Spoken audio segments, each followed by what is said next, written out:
रावण बहुत बड़ा ज्ञानी था, उसकी जैसा कोई बलशाली भी नहीं था। रावण ने देवों को प्रसन्न करके कई शक्तियां प्राप्त कर रखी थी। रावण अपनी ही तरह ज्ञानी और अत्यंत बलशाली पुत्र प्राप्त करना चाहता था, इसीलिए उसने सभी ग्रहों को 11वें स्थान पर ला दिया, जो कि लाभ का स्थान होता है, परंतु शनिदेव 11वें स्थान से 12वें स्थान पर आ गए, जिससे रावण को उसका मनचाहा पुत्र न प्राप्त हुआ। क्रोध में आकर रावण ने शनिदेव के पैर पर प्रहार किया था। उसके बाद उसने इंद्र, शनिदेव, वायुदेव आदि सभी को बंदी बनाकर लंका में ले आया था, जिसके बाद देवताओं ने उन सभी को वहां से मुक्त करवाया था। मेघनाद जब जन्मा तब वह एक सामान्य बालक की तरह नहीं था। उसके मुख से बादलों की गरजने की आवाज आती थी, जिसके बाद उसका नाम मेघनाद रखा गया। मेघनाद की सबसे प्रिय पत्नी सुलोचना थी और उसका पुत्र भी था। मेघनाद भी अपने पिता की तरह स्वर्ग विजयी था। देवासुर संग्राम के समय जब रावण ने सभी देवताओं को इंद्र समेत बंदी बना लिया था और कारागार में डाल दिया था, उसके कुछ समय बाद एक समय सभी देवताओं ने मिलकर कारागार से भागने का निश्चय किया और साथ ही साथ रावण को भी सोती हुई अवस्था में अपने साथ बंदी बनाकर ले गए। परंतु मेघनाद ने पीछे से अदृश्य रूप में उन सभी को देख लिया। उसने अपने दिव्य रथ पर सवार होकर देवताओं पर आक्रमण किया। देव सेनापति भगवान कार्तिकेय ठीक उसी समय देवताओं की रक्षा के लिए आ गए, परंतु मेघनाद को रोक नहीं पाए। मेघनाद ने न केवल देवताओं को पराजित किया, अपितु अपने पिता के बंधन खोलकर और इंद्र को अपना बंदी बनाकर वापस लंका ले आया। इंद्र को परास्त करके ही उसे इंद्रजीत नाम मिला, जो कि ब्रह्मा जी ने रखा था, जिससे इंद्र की हार की जानकारी सबको समय समय पर मिलती रहे। जब मेघनाद अपने पिता रावण को स्वर्ग लोक से छुड़वाकर लाया था और इंद्र को बंदी बना लिया था, जिसके बाद रावण और मेघनाद ने यह निश्चय किया कि इंद्र का अंत कर दिया जाए, परंतु ठीक उसी समय भगवान ब्रह्मा जी लंका में प्रकट हुए और उन्होंने मेघनाद को आदेश दिया कि वह इंद्र को मुक्त कर दें। मेघनाद ने ये कहा कि वो इंद्र को छोड़ने का कार्य केवल तभी करेगा जब ब्रह्मदेव उसे अमरत्व का वरदान देंगे, परंतु ब्रह्मदेव ने ये कहा कि यह वरदान प्रकृति के नियम के विरुद्ध है। परंतु ब्रह्मदेव उसे यह वरदान देते हैं कि जब आपातकाल में तुम अपनी कुल देवी निकुंभला का तांत्रिक यज्ञ करोगे तो तुम्हें एक दिव्य रथ प्राप्त होगा, और जब तक वह उस रथ पर रहोगे तब तक कोई भी तुम्हें परास्त और तुम्हारा वध नहीं कर पाएगा। मेघनाद के गुरु असुर गुरु शुक्राचार्य थे। उसने अपने गुरु शुक्राचार्य के सानिध्य में रहकर तथा त्रिदेवों को प्रसन्न करके अस्त्र शस्त्रों का भंडार प्राप्त कर लिया था। उसने मात्र 13 वर्ष में कई सारी सिद्धियां प्राप्त कर ली थी। उसके पास कई सारे मंत्र मुग्ध दिव्यास्त्र थे, जिनसे बचना नामुमकिन था। उसके पास ब्रह्मास्त्र, ब्रह्मांडास्त्र, ब्रह्मशिरास्त्र, पाशुपतास्य, वैष्णवस्त्र, नारायणस्त्र, नागपाश, वासवी शक्ति अस्त्र, जो कि भगवान इंद्र का दिया हुआ अस्त्र था, जिससे उन्होंने लक्ष्मण जी को मूर्छित कर दिया था। मेघनाद आदि काल से अब तक यही एकमात्र ऐसा योद्धा है जिसे अति महारथी की उपाधि दी गई थी। इसका नाम रामायण में इसलिए लिया जाता है क्योंकि इसने राम और रावण के युद्ध में एक अहम भूमिका निभाई थी। अगर लक्ष्मण जी ने भगवान श्री राम का नाम न लेकर अपना दिव्यास्त्र मेघनाद के ऊपर न छोड़ते तो मेघनाद का वध करना संभव ही नहीं था। मेघनाद अपने पिता से भी अधिक पराक्रमी योद्धा था। मेघनाद को पता था कि श्री राम स्वयं नारायण के अवतार है।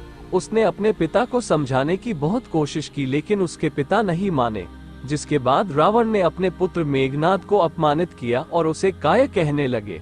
मेघनाद ये सब सुनकर बहुत दुखी हो गया, जिसके बाद उसने निश्चित कर लिया कि अब चाहे कुछ भी हो, मैं अपने पिता के लिए स्वयं भगवान से भी लड़ जाऊंगा। अंत में हुआ भी ऐसा ही। जब भगवान श्री राम ने हनुमान जी को माता सीता की खोज में भेजा था और हनुमान जी जब लंका में अशोक वाटिका में माता सीता से मिले तो उसके उपरांत हनुमान जी ने अशोक वाटिका को तहस नहस करना आरंभ कर दिया था, जिसके बाद रावण के सारे सैनिक एक एक करके या तो वीरगति को प्राप्त हो गए या तो पराजित होकर भागने लगे। जब रावण को इसकी सूचना मिली तो उसने पहले सेनापति जामली और उसके उपरांत अपने पुत्र राजकुमार अक्षय कुमार को भेजा, परंतु दोनों ही वीरगति को प्राप्त हो गए। अंत में रावण ने अपने पुत्र युवराज इंद्रजीत को अशोक वाटिका भेजा। जब इंद्रजीत और हनुमान जी के बीच युद्ध आरंभ हुआ तब इंद्रजीत ने अपनी सारी शक्ति, अपनी सारी माया, अपनी सारी तांत्रिक विद्या, अपने सारे अस्त्र शस्त्र सब का प्रयोग करके देख लिया, परंतु सबके सब तब हनुमान जी पर निष्फल हो गए। अंत में इंद्रजीत ने हनुमान जी पर ब्रह्मास्त्र का प्रयोग किया। हनुमान जी के पास कई वरदानी शक्तियां थी, लेकिन फिर भी वे बगैर वरदानी शक्तियों के भी शक्तिशाली थे। ब्रह्मदेव ने हनुमान जी को 3 वरदान दिए थे, जिनमें उन पर ब्रह्मास्त्र बेअसर होना भी शामिल था। हनुमान जी ने ब्रह्मास्त्र का मान रखने के लिए उसमें बंद जाना स्वीकार कर लिया और उसके उपरांत दोनों रावण के दरबार की ओर चल पड़े। भगवान राम जब अपने 14 साल के वनवास के बाद अयोध्या लौटे, जिसके बाद उनकी भेंट अगस्त्य ऋषि से हुई, वे बताते हैं कि इंद्रजीत का वध रावण से भी अधिक कठिन था। अगस्त्य ऋषि ने कहा, इंद्रजीत को यह वरदान था कि वह किसी ऐसे व्यक्ति द्वारा मारा जा सकता है जो 12 साल तक सोया नहीं था, जिसने 12 साल तक किसी महिला का चेहरा नहीं देखा था और 12 साल तक कुछ भी नहीं खाया था। अगस्त्य ऋषि की बातें सुनकर भगवान राम ने कहा, मैं वनवास काल में 14 वर्ष तक नियमित रूप से लक्ष्मण के हिस्से का फल और फूल उन्हें देता रहा। मैं सीता के साथ कुटिया में रहा करता था, बगल की कुटिया में लक्ष्मण थे। फिर उन्होंने सीता का मुख तक नहीं देखा और 12 वर्ष तक सोए नहीं, ये कैसे संभव है? लक्ष्मण को बुलाकर इस बारे में पूछा। फिर उन्होंने उत्तर दिया, जब हम पर्वत पर गए तो सुग्रीव ने हमें उसके गहने दिखाकर माता सीता की पहचान करने के लिए कहा। उनके पैरों में नूपुर के सिवा मैंने कोई गहना नहीं पहचाना, क्योंकि मैंने कभी उनकी तरफ देखा ही नहीं। जब आप और देवी सीता झोपड़ी में सोते थे तो मैं रात भर बाहर पहरा देता था। जब नींद ने मेरी आंखों पर कब्जा करने की कोशिश की तो मैंने अपनी आंखों को अपने बाणों से अवरुद्ध कर दिया था। तब लक्ष्मण ने 12 वर्ष तक भूखे रहने के बारे में बताया। मैं जो फल फूल लाता था उसका आप 3 भाग किया करते थे। आप मुझे 1 भाग देकर कहते थे, ये फल लक्ष्मण रख लो। आपने मुझे कभी फल खाने को नहीं कहा, फिर मैं आपकी आज्ञा के बिना इसे कैसे खा सकता था? लक्ष्मण की ये बातें सुनकर भगवान श्री राम ने उन्हें गले लगा लिया। यही कारण था कि इन कठोर प्रतिज्ञाओं के कारण ही वह मेघनाद का वध करने का वे साहसिक कार्य कर सके और अंत में लक्ष्मण जी के हाथों ही उनका वध हुआ। कुंभकर्ण के वध के बाद मेघनाद युद्ध में उतरा। पहले दिन के युद्ध में उसने सुग्रीव की पूरी सेना को तहस नहस कर डाला। राम और लक्ष्मण भी उसकी मायावी शक्ति से आश्चर्य में आ गए, क्योंकि उसने अपनी कुलदेवी का यज्ञ प्रारंभ करके ही युद्ध प्रारंभ किया था, जिसके प्रभाव से उसका रथ अदृश्य हो जाता था। मौका पाकर उसने राम और लक्ष्मण पर नागपाश का प्रयोग किया और दोनों को ही मूर्छित कर दिया। नागपाश से मूर्छित व्यक्ति अगले दिन का सूरज नहीं देख सकता था। तब हनुमान जी भगवान विष्णु के वाहन गरुड़ के पास गए और उनसे मदद मांगी, जिसके बाद गरुड़ देव ने भगवान राम और लक्ष्मण को नागपाश से बचाया था। दूसरे दिन मेघनाद ने अपने शक्ति अस्त्र बाण से लक्ष्मण जी को मूर्छित कर दिया। तब लक्ष्मण के प्राण को बचाने के लिए हनुमान जी लंका से सुषेण वैद्य को उठा लाए। वैद्य ने हनुमान को उपाय बताते हुए संजीवनी बूटी लाने के लिए कहा, लेकिन हनुमान जी को ये पता नहीं था कि संजीवनी बूटी कैसी दिखाई देती है, जिसके बाद वे स्वयं पूरा पर्वत ही उठा लाए और उसके बाद उस संजीवनी बूटी से ही लक्ष्मण जी की मूर्छा टूटी।